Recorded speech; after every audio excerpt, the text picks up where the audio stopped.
So the first example I have is these are actually live clients, so I won't mention the name of the community, but let's talk about some of the things they're doing. So their content mix is for a community of new private healthcare practitioners. They are brand new to their space. They have just graduated from university. The leader of this community noticed that these practitioners were really skilled in healthcare, but no one had taught them the business skills they needed to lead a successful practice. So what he was seeing in his marketplace was a lot of defaults on student loans. And this is a Canadian community. So the Canadian government was actually looking at this profession as one of the professions they would no longer support with our student loan programs. So this was a big problem because it meant that attendance at schools would be lower, and eventually the number of practitioners in the space would just not be there to support the population. And he was a strong proponent. He was very involved in the educational space in that area. And they need those business skills. They need to understand that running a practice in medicine doesn't just mean treating patients. They need the skills to set up their practice. So he set up a community for his students to get those skills very practically with instructors who had run their own practices for a long time. He wanted that practice to be both on the health side, because there's still stuff that most practitioners wonder about, like how do I interpret a test in this category? How do I assess a patient? And that was honestly the first draw that his members had into the community, was really that's the need they thought they had. And then from the other angle, they started talking about what does it mean to screen patients when you're intaking to make sure that you can actually help them, and what does it mean to run a payroll, and all those kind of practical business tips that he had. So he split his revenue in a couple ways. The dark green is where he started. So he started obviously with membership fees, and I think the graph's a little bit reversed from the first one. So he started with his membership fees, which he set at a very accessible price because these were students that had student debt and were getting into business. So he couldn't charge a huge amount. He set his fee around $50 a month, which was a bit of a stretch for them, but also helpful in helping them understand they were making a business investment. So he found that was the sweet spot in terms of helping those students feel like they needed to make the most out of their investment and taking action within the community.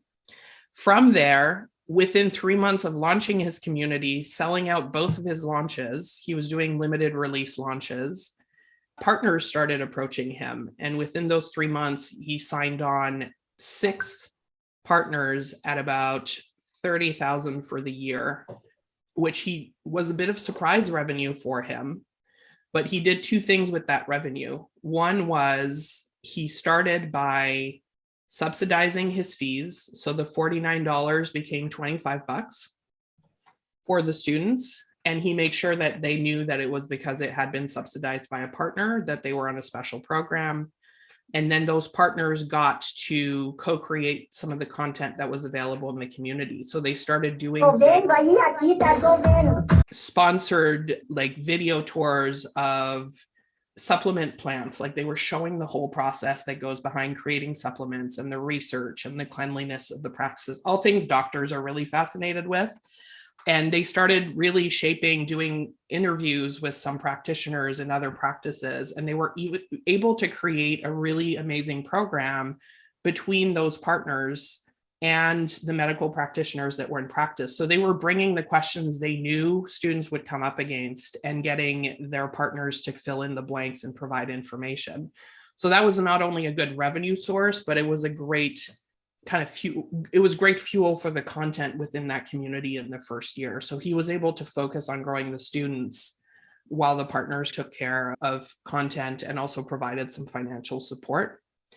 From there, that spun out into some smaller sponsored content opportunities. So he created a few ad packages that were not your typical like display ads, but they were integrated content within the community. So again, maybe he was offering an opportunity for a Q&A panel or things like that, but these people were paying specifically to get in front of his audience.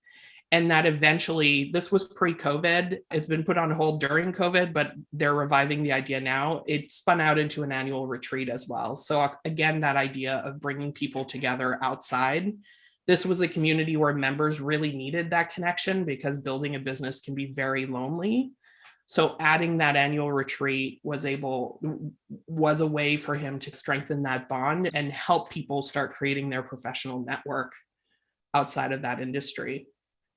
So for him, very quickly, he went from one main revenue source to a variety. I think the only one I didn't talk about here is the other benefit, which wasn't direct revenue off the bat, but he was actually using the community as a way to screen for new team members in his practice. So for the students that were very impressive, they ended up getting job offers. So that was like a side benefit and also some revenue down the line because they pay him a fee to be a part of the practice. So that was an opportunity for him that he hadn't thought about initially, but as he saw the students progressing, he's, ooh, like this can be a really great recruitment pool for me. So this is an example of someone who has a community that's tied to a private practice that he has and how he was able to monetize that. So I'm curious, even based on these examples, which opportunities are you guys leveraging right now? And which ones do you see being an opportunity for you in the future?